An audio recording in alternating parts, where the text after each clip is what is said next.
Welcome to this edition of Diligent Institutes Inside Today's Boardrooms. I'm TK Kerstetter, and I'll be your host for today's show. Today, we're going to be talking about the C-suite's view of board effectiveness. And this is actually going to be a two-part series because there's so much good information. And joining me is Carin Robinson, who's a director with PwC's Governance Insights Center. Welcome, Carin.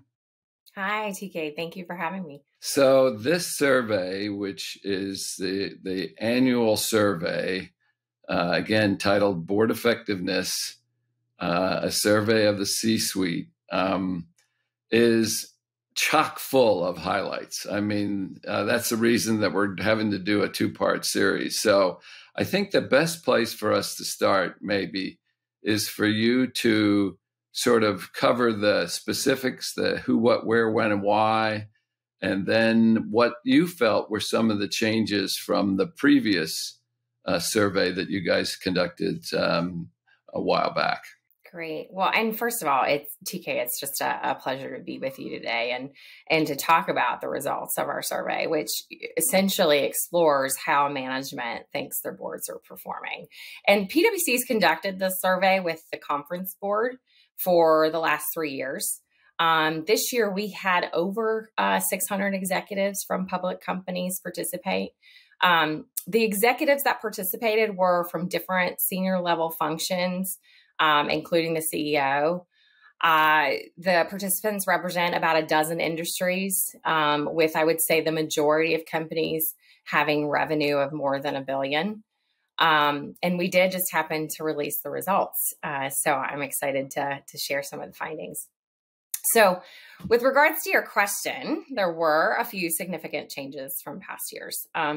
But overall, I would say the main takeaway is not too much has actually changed. The results for overall board effectiveness were consistent with our last year's survey results, which I think is important because it means boards aren't doing any worse, but they're not doing any better either. If you look at the data points from our survey, only 29% of executives rated their board's overall performance as excellent or good. But there were a few changes this year that I do want to highlight, and maybe more interesting are the comparisons between what directors are saying versus what executives are saying. Because as you know, TK, PwC also conducts an annual survey of public company directors. And if we look at the results from both of those surveys, there does appear to be some pretty big disconnects between management and the board. So one of those areas is board refreshment. And what both our surveys tell us here is that there is an appetite for more board turnover. And the reality is tenure is long. There's limited turnover. And I think there is some value in continuity within the board. But interestingly, the C-suite's appetite for board refreshment is much greater than directors. So to read some of the statistics here, only 48% of directors think someone on their board needs to be replaced. Now that's in contrast with 89% of executives that think at least one director should be replaced and 41% that think that more than two should be replaced. And this number actually doubled over the last 3 years. And I would say what's even more striking to me is that executives don't have confidence that their boards will do anything about it. Nearly 2/3 of executives responded they do not trust their boards to remove underperforming directors. I think another area somewhat related is the issue of overboarding. So we did see an increase this year in executives that think directors are overboarded, whereas directors actually have a much more conservative view on this. So 57% of executives think one or more directors that sits on their board sits on too many boards, while only 7% of directors think this.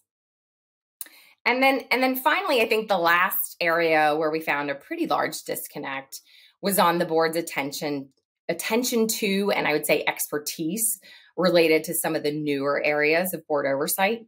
And specifically, that's related to ESG and cyber. So ESG, we know it's a priority for both directors and executives. But 71% of executives don't think the board spends enough time on it. And that's compared to 15% of directors. I think another interesting comparison is that even though 39% of executives say their boards have poor ESG expertise, only 11% of directors think that this kind of expertise is actually really important to their board's effectiveness. And then finally, executives and directors don't see eye to eye on the board's understanding and expertise in cyber either. 65% of executives rated their boards as having at least fair cyber expertise, but only 50% think that their boards understand the company's cybersecurity and data privacy at least somewhat well. Directors gave themselves much higher marks. So it's the same question, but 90% of directors think that their boards understand cybersecurity and data privacy at least somewhat well. So those are some of the biggest changes, I would say. Obviously, each person that reads our report is going to take away different nuggets. But these are the areas where we saw significant differences with last year's survey, as well as what we're hearing from directors. Yeah, I can remember being surprised when you guys launched this survey on sort of the gaps between the thought process and the disconnects between the management team and the board. And it looks like that sort of trend has continued. And while you said it's the same, it's really not numbers that you would embrace and say, that makes me feel good. But one of the highlights which caught my eye right away this year was related to the risk management. I consider it one of the board's sort of primary responsibilities to oversee risk. One of their core duties. It was interesting that in the survey, the results reported that 95% of C-suite respondents felt their board spent sufficient attention to their role with respect to risk management. So, that certainly is a very high number and a very comforting number. But then I smiled when I saw that only 45% of the executives say that their board has adequate risk management expertise.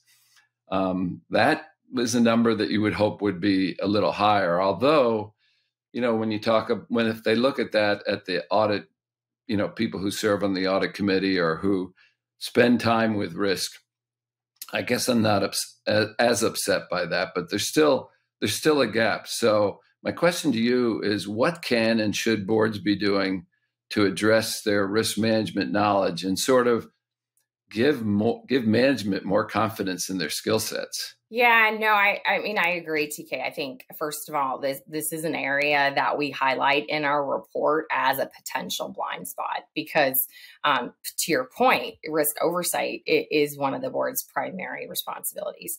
I'm kind of along the same vein. I'm not actually surprised by the survey results themselves. You mentioned 95% think their boards give sufficient attention to risk management. 72% think their boards have a good understanding of their company's key business risks.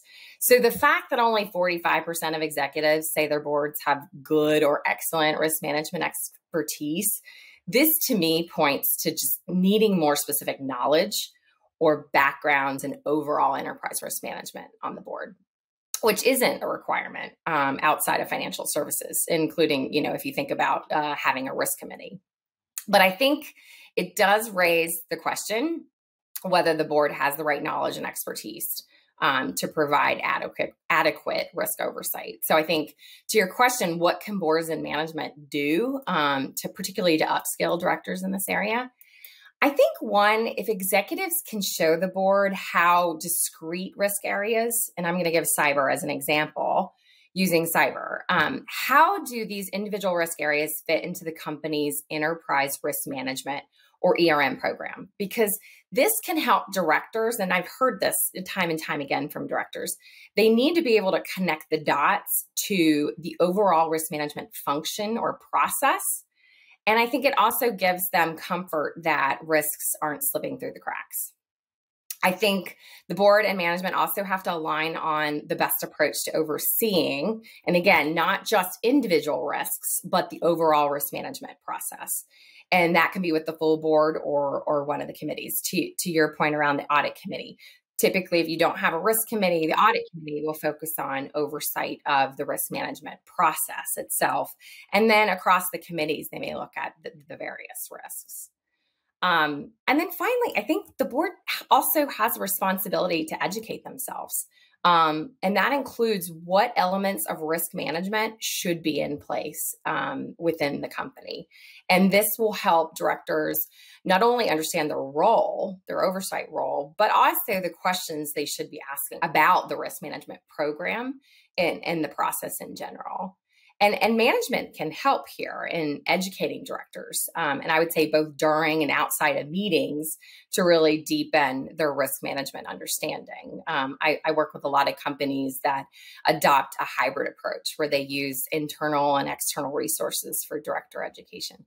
So this is something companies can leverage outside firms that are adept at educating the board and even C-suite if they need a deeper dive into these topics. Seems like every year new risks are being added and the old ones don't go away. And I know I especially worry about AI and the new risks that will bring that'll be similar to trying to get your arms around it like cyber or other things. But Carin, there's, when I look at this report and you see some of the disconnects there's always a danger, I think, that everybody's just looking at the negative, of a report like this. And unfortunately, those are the highlights, often, that people focus on. But I want to ask you if you wouldn't mind sharing some of the positive things that have come out of the report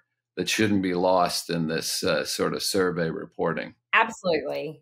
And I'll say, the data is what it is, right? And we can't change that. But I do think the picture is not entirely grim. We did have several areas in our survey where executives think boards are actually doing pretty well. So one area, the first area is in a board oversight. Executives think directors do have a firm grasp of the core areas.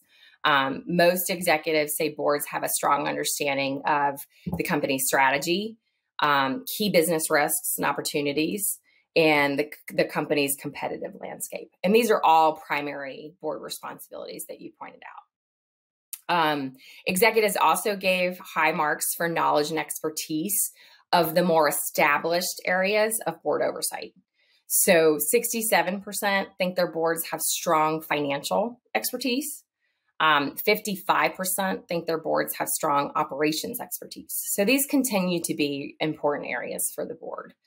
Another positive response was the executive views on the board's role. So 82% say their boards do not overstep. And this is nearly double what executives said in our survey last year. So, this possibly could be because boards are returning to their lanes, so to speak, through post-pandemic. And then lastly, I think we have to highlight board diversity.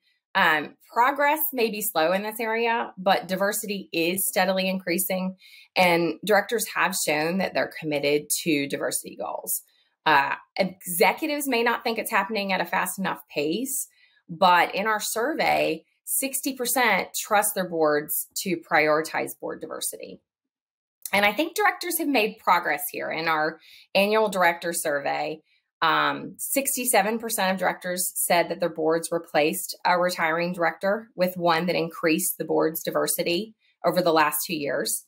And then 36% reported that their companies had increased board size to add a diverse director. So there's still a long ways to go. And the survey results, I think, do point to some pretty big obstacles for picking up the pace and increasing board diversity, like one being long tenured directors' reluctance to exit, and then reluctance of the board to remove underperforming directors, which I know I mentioned earlier.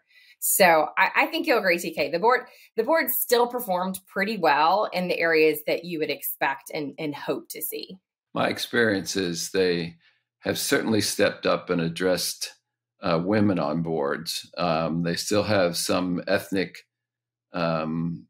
challenges, I think, particularly around Hispanics, which compared to it being the largest ethnic group, its numbers are pretty low. But I agree with you. I think people are very aware, and they're at least making some great attempts at improving that. So, listen, Carin, again, we made this a two-part series for a reason. That's because we have a lot of information, but also people are going to be curious we're only going to cover just a thumbnail of what's in this report. It's excellent. So, and the thing I like about it is you offer solutions too, which is, I think, very valuable and worth people's read.